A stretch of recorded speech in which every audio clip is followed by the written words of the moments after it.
Hello students, welcome back to the channel. आज हम कर रहे हैं क्लास 7th का चैप्टर 3 डाटा हैंडलिंग एक्सरसाइज 3.3 का question number 3। Number of children in 6 different classes are given below, represent the data on bar graph. तो यहाँ पर हमें 6 डिफरेंट क्लासेस के बच्चे नंबर ऑफ चिल्ड्रन दिए गए हैं। ठीक है, तो इस डाटा को हमें बार ग्राफ पर रिप्रेजेंट करना है। क्लासेस हैं 5th 6th 7th 8th 9th 10th। Number of children 5th class में 135, 6th में 120, 7th में 95, 8th में 100, 9th में 90 और 10th में 80। तो इस डाटा को हमें रिप्रेजेंट करना है बार ग्राफ पर, और बार ग्राफ पर रिप्रेजेंट करने के लिए आपको एक ग्राफ पेपर लेना है। ठीक है, ग्राफ पेपर लेना है, और ग्राफ पेपर में सबसे पहले आपको यहाँ पे क्या करना है, एक नीचे यहाँ पर हॉरिजॉन्टल लाइन लेनी है और एक वर्टिकल लाइन लेनी है। ठीक है, हॉरिजॉन्टल लाइन पर हमने यहाँ पर क्लासेस ली हैं, तो यहाँ पर हम क्लासेस लेंगे, और जब हम क्लासेस लेंगे तो बेटा यहाँ 0 से स्टार्ट करेंगे। 0 से जब स्टार्ट करोगे तो यहाँ से एक बॉक्स आपको छोड़ना है। ठीक है, एक बॉक्स आपने छोड़ना है, उसके बाद हमारी होगी 5th क्लास। फिर आपने एक बॉक्स फिर से छोड़ना है यहाँ से, और यहाँ पर होगी हमारी 6th क्लास। ठीक है, फिर आपने एक बॉक्स और छोड़ोगे और 7th क्लास, फिर एक बॉक्स और छोड़ोगे, फिर 8th क्लास। यानी कि हर बार ग्राफ के बीच में आपका इक्वल डिस्टेंस होना चाहिए, इक्वल गैप होना चाहिए। ठीक है, और यहाँ पर जो हमारी ये जो वर्टिकल लाइन है, इस पर हमने लिए हैं अपने नंबर ऑफ़ चिल्ड्रन। तो नंबर ऑफ़ चिल्ड्रन आपको कैसे लेने हैं, देखो बेटा, हमारे यहाँ पर जो हमें डाटा दिया गया है, डाटा जो दिया गया उसमें सबसे बड़ा नंबर हमारा क्या है 135, और सबसे छोटा नंबर है हमारा 80। तो इसको हमें रिप्रेजेंट करना है ग्राफ पेपर पर। तो आपको क्या करना है, यहाँ से, क्योंकि हम पूरा तो नहीं कर पाएंगे, तो यहाँ से क्या करेंगे, ये जो हमारा एक बॉक्स है ना, ये वाला एक बॉक्स है, इसको हमने 10 यूनिट के इक्वल मान लिया है। ठीक है, यहाँ पे 10 स्टूडेंट्स के इक्वल है, यानी कि 1 unit is equal to 10 students है। तो यहाँ पे आपको एक स्केल लेना पड़ेगा कि ये जो हमारा एक बॉक्स है बड़े वाला, ये इक्वल है 10 स्टूडेंट के। ठीक है, यानी कि ये जो एक बॉक्स है ये 10 स्टूडेंट्स को रिप्रेजेंट कर रहा है। ठीक है, तो यहाँ पर 10 का डिफरेंस लेंगे, 10, 20, 30, 40, 50, 60, और यहाँ से हम 140 तक यहाँ पर दिखा देंगे, यहाँ पे मार्क कर लेंगे। ठीक है, तो यहाँ पर अब हमारा फर्स्ट क्या है बेटा, 5th क्लास का बार है। 5th क्लास में बच्चे कितने हैं, 135। ठीक है, 5th क्लास में 135 बच्चे हैं, तो ये हमारा 5th क्लास, और 5th क्लास में बच्चे हैं 135। तो यहाँ पर देखो हमारा ये है 130। ठीक है, 130 और 140 के बीच में आएगा हमारा 135। तो यहाँ पर ये जो पूरा बॉक्स है ये 10 के इक्वल है, तो इसका जो हाफ होगा ना, इसका जो हाफ है वो किसके इक्वल होगा, 135 के इक्वल हो जाएगा। ठीक है, ये हो जाएगा हमारा 135 के इक्वल। ठीक है, अब आपको इसको ज्वाइन कर देना है।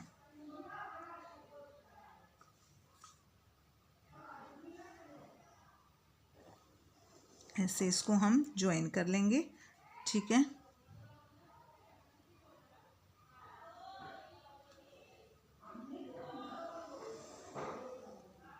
यहाँ पर इसको हम ज्वाइन कर लेंगे ऐसे। ठीक है, तो ये हो गया हमारा 5th क्लास का बार बना लिया हमने। अब 6th क्लास का बार बनाने के लिए आपको यहाँ पर इतना ये गैप देना है, एक बार का गैप दोगे। ठीक है, और 6th क्लास में बच्चे हैं हमारे 120। ठीक है, तो यहाँ पर है हमारा 120। ठीक है, ये रहा 120 यहाँ पर। अब इसको हम ज्वाइन कर देंगे यहाँ पे। ठीक है, ऐसे इसको हम ज्वाइन कर देंगे।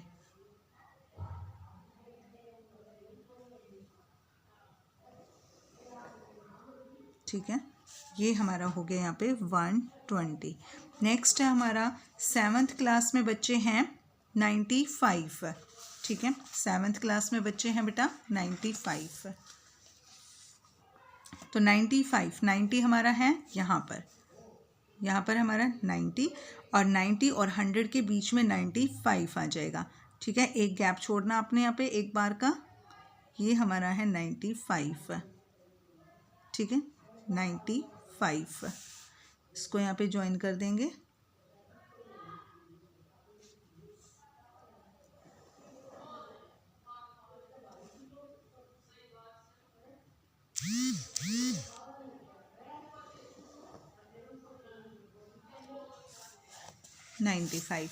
नेक्स्ट हमारा 8th क्लास में है 100 बच्चे। ठीक है, तो 8th क्लास में 100, 8th, ये हमारी 8th क्लास, और 8th क्लास में है बेटा 100 स्टूडेंट्स, 100 चिल्ड्रन, 100। तो इसको भी आपने ज्वाइन कर देना है।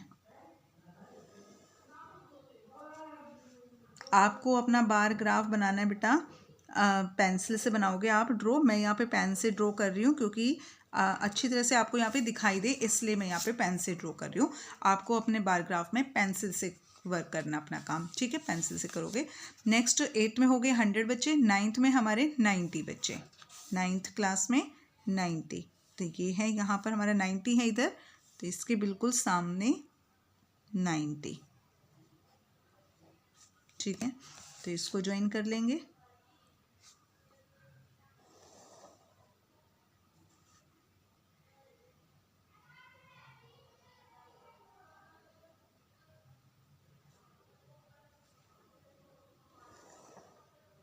ऐसे। और 10th क्लास में है 80 बच्चे, 10th क्लास में 80। तो यह था हमारा 90 और 80 हमारा कहाँ है, यहाँ है हमारा 80। तो इसके बिल्कुल सामने यहाँ पर है हमारा 80, ठीक है। तो इसको आपने ज्वाइन करना है।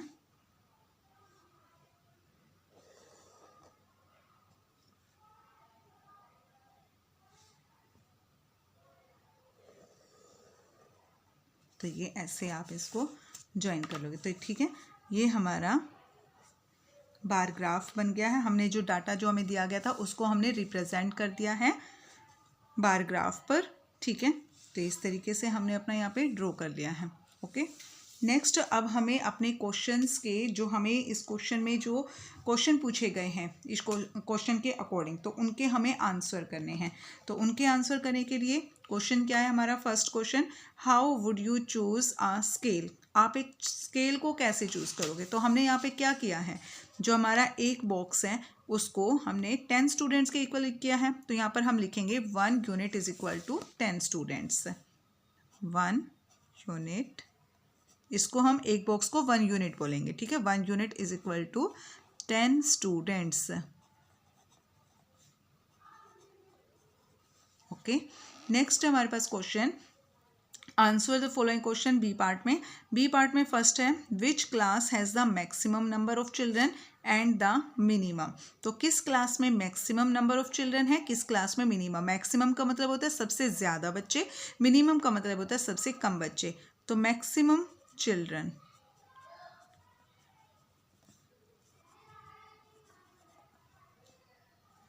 Maximum children. अब मैक्सिमम चिल्ड्रन को देखने के लिए बेटा आपको ज़रूरी नहीं है कि आप इस डाटा में देखो, आप अपने बार ग्राफ को देखकर आप बता सकते हो कि सबसे ज़्यादा बच्चे किस क्लास में हैं। तो यहाँ पर हम देखकर, अपने बार ग्राफ को देखकर बहुत इजीली बता सकते हैं, जिस क्लास का बार ग्राफ सबसे ऊंचा है बार, ठीक है, तो वही हमारे उसी क्लास में सबसे ज़्यादा बच्चे। तो सबसे ऊंचा ग्राफ, सबसे ऊंचा बार किसका है, यहाँ पर देखो 5th क्लास का, 5th क्लास का सबसे ऊंचा है, 35 बच्चे हैं 5th क्लास में। तो यहाँ पर हम लिखेंगे मैक्सिमम चिल्ड्रन हैं किसमें, 5th क्लास में, ठीक है। अब नेक्स्ट हमसे पूछा है मिनिमम चिल्ड्रन,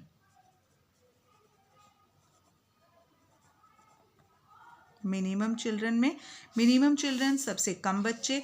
तो यहाँ पे देखो सबसे कम बच्चे किस क्लास में हैं, सबसे कम बच्चे किस क्लास में, यहाँ पर 80, ठीक है। सबसे छोटा ग्राफ इसका है 80 और ये किस में है, 10th क्लास में, ठीक है।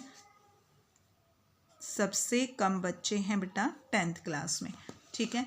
नेक्स्ट इसका क्वेश्चन है, find the ratio of students of class 6 to students of class 8। तो यहाँ पे हमें रेशो फाइंड करना है क्लास 6 का क्लास 8 के साथ। तो पहले क्लास 6 का नाम लिया गया है, 6th लिखेंगे पहले और फिर उसके बाद है 8th क्लास का। तो यहाँ पर हम लिखेंगे 8th क्लास, ठीक है। 6th और 8th क्लास का हमें रेशो फाइंड करना है। तो 6th क्लास में बच्चे कितने हैं बेटा, 6th क्लास में बच्चे हैं हमारे 120 और 8th क्लास में है 100, ठीक है। 6th क्लास में है 120 एंड 8th क्लास में है हमारे 100। इनका हमें रेशो निकालना है। पहले इनको हम डिवाइड करेंगे, 10 से 10 कट जाएगी, 2 6 जा 12, 2 5 जा 10, तो हमारे पास क्या आ गया 6/5।